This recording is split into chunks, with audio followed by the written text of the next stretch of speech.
Hello everyone, कैसे आप लोग। स्वागत है वीएस इंफेशन में। मैं विवेक सर आपके लिए लाया हूं एक नई वीडियो। इसमें हम आपको क्लास 12 फिजिक्स में प्रत्यावर्ती धारा चैप्टर का एक महत्वपूर्ण टॉपिक पढ़ाने वाले हैं, ट्रांसफार्मर। तो स्टार्ट करते हैं वीडियो को। देखो बच्चों, यहाँ देखो ट्रांसफार्मर क्या होता है। ट्रांसफार्मर एक ऐसा साधन होता है, एक ऐसी युक्ति होती है जिसके द्वारा हम प्रत्यावर्ती वोल्टता को कम या ज्यादा कर सकते हैं। अब देखो बच्चों, थोड़ा पहले हम चित्र समझ लेते हैं कि यहाँ पर देखो, यहाँ पर आपको P दिख रहा होगा। P यहाँ पर क्या होता है, यहाँ पर बच्चों P जो होती है प्राथमिक कुंडली होती है। क्या होती है? प्राथमिक कुंडली। मैं इधर लिख देता हूं, प्राथमिक कुंडली। प्राथमिक कुंडली, प्राथमिक कुंडली में जो फेरे होते हैं उनको हम एमपी से लिखते हैं। तो यहाँ पर फेरों की संख्या को हम एमपी से लिखते हैं। और इधर जो एस है ये आपको द्वितीय कुंडली दिख रही है। क्या है? द्वितीयक कुंडली। ठीक है। और यहाँ पर जो द्वितीय कुंडली में जो फेरे होते हैं उनको हम एनएस से लिखते हैं। किससे लिखते हैं बच्चों? एनएस से लिखते हैं। अब देखो बच्चों, यहाँ पर जो ट्रांसफार्मर होता है ना, ये नन लोहे की जो कई पत्तियां होती हैं उनमें एक से ऊपर एक पत्तियों को चिपका करके ट्रांसफार्मर बनाते हैं। उसके ऊपर क्या करते हैं बच्चों, इसमें देखो ये जो ट्रांसफार्मर होता है ना, इसमें कई नन लोहे की जो पत्तियां होती हैं, एक पत्ती के ऊपर दूसरी पत्ती को रख रख करके एक किसी पेस्ट के द्वारा इसको चिपका देते हैं। फिर इसके ऊपर हम कापर का तार लपेट देते हैं और एक ट्रांसफार्मर बनाते हैं। बच्चों, इसमें पत्तियों को ही क्यों रखते हैं? इसके बीच में एक लोहे का टुकड़ा भी नहीं रखते हैं। तो बच्चों, इसमें लोहे का टुकड़ा इसलिए नहीं रखते हैं, अगर रख देंगे ना तो भंवर धाराएं पैदा हो जाएंगी, जिससे जो लोहे का टुकड़ा होगा ना वो ज्यादा उष्मा के कारण क्या हो जाएगा? रेड हॉट हो जाएगा। समझा ना बच्चों? तो इसलिए जो पत्तियां होती हैं, पत्तियों को रख करके एक पेस्ट के रूप में चिपका देते हैं। पत्तियों के ऊपर पत्तियों को रख करके इसके ऊपर हम कापर का तार लपेट देते हैं, जिससे क्या होता है, इसमें विद्युत उष्मा नहीं उत्पन्न होती है। तो आगे देखो बच्चों, सिद्धांत सर क्या होता है। ये जो ट्रांसफार्मर होता है ना, ये अन्योन्य प्रेरण के सिद्धांत से कार्य करता है। ठीक बच्चों, और ये केवल प्रत्यावर्ती धारा के साथ ही कार्य करता है, ना कि दिष्ट धारा के साथ। अब देखो बच्चों, ट्रांसफार्मर कितने प्रकार का होता है? ट्रांसफार्मर जो होता है बच्चों, कार्य के आधार पर दो प्रकार का होता है। एक होता है बच्चों ऊंचाई ट्रांसफार्मर, दूसरा क्या होता है? अपचाई ट्रांसफार्मर। अब देखो बच्चों,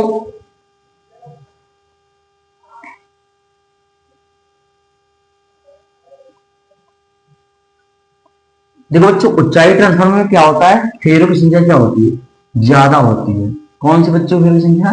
द्वितीय कुंडली की जो फेरों की संख्या होती है वो ज्यादा होती है प्राथमिक कुंडली की फेरों की अपेक्षा। और बच्चों, अपचाई ट्रांसफार्मर में क्या होता है? जो द्वितीय माफ करेगा, प्राथमिक कुंडली में जो फेरों की संख्या होती है वो द्वितीय कुंडली की फेरों की संख्या से क्या होती है? ज्यादा होती है। अब देखो बच्चों, ये जो ऊंचाई ट्रांसफार्मर होता है ये निम्न प्रत्यावर्ती वोल्टेज को उच्च प्रत्यावर्ती वोल्टेज में बदलता है। मतलब यहां पर है लो वोल्टेज को हाई वोल्टेज में, लो वोल्टेज को हाई वोल्टेज में बदल देगा। और जो अपचाई ट्रांसफार्मर होता है ये हाई वोल्टेज को क्या करता है बच्चों? ये हाई वोल्टेज को लो वोल्टेज में बदल देता है। तो बच्चों, अपचाई ट्रांसफार्मर क्या होता है? ये उच्च प्रत्यावर्ती वोल्टेज को निम्न प्रत्यावर्ती वोल्टेज में बदलता है। तो बच्चों, आप लोग इसका स्क्रीनशॉट ले लो।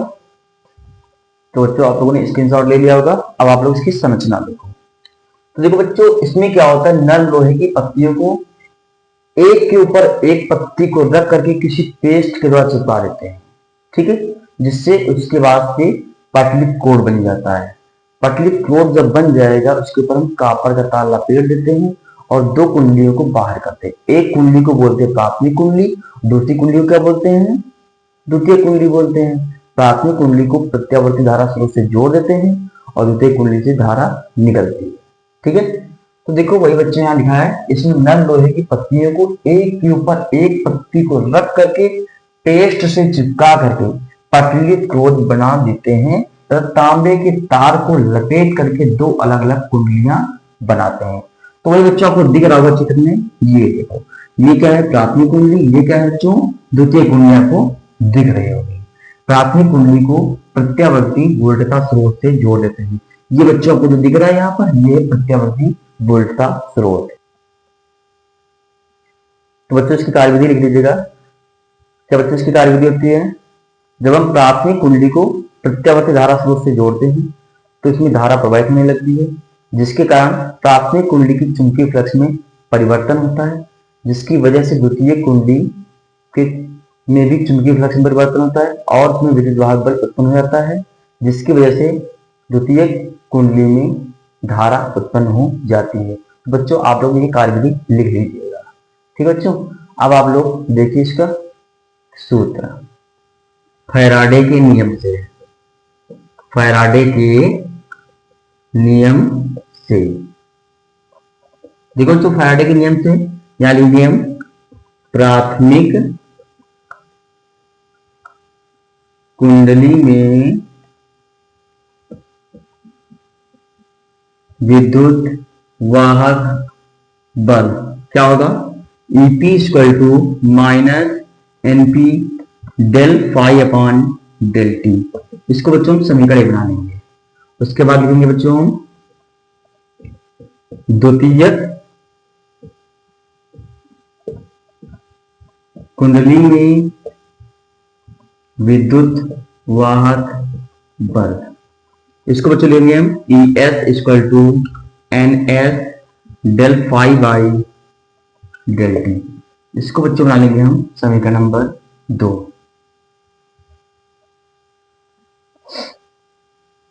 उसके बाद समीकरण 1 डिवाइड समीकरण 2, मतलब समीकरण 1 को समीकरण 2 से भाग दे देता है। देखो बच्चे यहां पर ईपी अपॉन में ईएस लिख देंगे हम,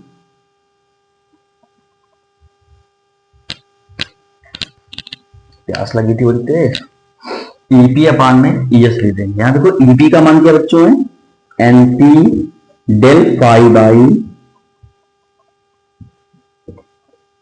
डेल टी अपॉन, और यहां पे देखो ईएस का मान क्या है, minus NS del phi by del t. अब देखो बच्चों ये और ये कट जाएगा, माइनस से माइनस कट जाएगा।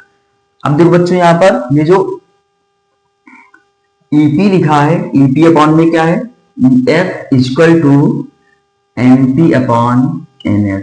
तो ये बच्चों फॉर्मूला बहुत इंपॉर्टेंट होता है, इस पे बच्चों न्यूमेरिकल लगते हैं। ठीक है, अब देखो बच्चों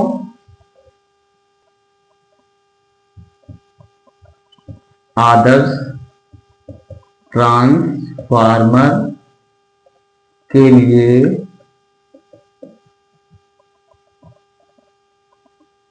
निवेशी शक्ति जो होती है बच्चों ना, वो निर्गत शक्ति की क्या होती है, बराबर होती है। तो बच्चों यहाँ पर निवेशी शक्ति कौन सी होगी, ये जो प्राथमिक कुंडली वाली शक्ति होगी वो निवेशी शक्ति होगी, जो द्वितीय कुंडली से जो निकलेगी वो कौन सी होगी, निर्गत शक्ति होगी। चलिए हम पीपी, पीपी यहाँ क्या है, प्राथमिक कुंडली की शक्ति, और पीएस में क्या होती है, द्वितीय कुंडली की शक्ति। तो बच्चों आप लोगों ने फॉर्मूला पढ़ा होगा, पी इक्वल टू वी आई, वही यहाँ पे लगाने वाले हैं। यहाँ पे हो जाएगा PP into I P equal to V S into I S. अब देखो बच्चों क्या करते हैं कि आईपी के बटे में हम आई एस को लिख देंगे और वीएस के बटे में हम वीपी को लिख देंगे। तो बच्चों ये फॉर्मूला बन जाएगा। ठीक है बच्चों, तो आप लोग इसका स्क्रीनशॉट ले लो। देखो बच्चों दक्षता क्या होती है, बच्चों दक्षता को हम ईटस लिखते हैं। ट्रांसफार्मर की दक्षता को बच्चों किस लिखते हैं, ईटस लिखते हैं। सूत्र क्या होता है, निर्गत शक्ति बटे निवेशी शक्ति इनटू में 100। ये बच्चों इसका फॉर्मूला होता है और दक्षता को परसेंटेज में निकालते हैं। अब देखो बच्चों यहाँ पर इसको हम शॉर्ट में कैसे लिखते हैं, ईटस इक्वल टू निर्गत शक्ति को हम पीपीएस लिखते हैं और निवेशी शक्ति को हम पीएस से लिखते हैं, इनटू में 100। तो बच्चों आप इसका स्क्रीनशॉट ले लो। बच्चों अगर आपको वीडियो पसंद आ रही है तो वीडियो को लाइक कर लीजिएगा, चैनल सब्सक्राइब कर दीजिएगा, प्यारा से कमेंट कर दीजिएगा। Thank you.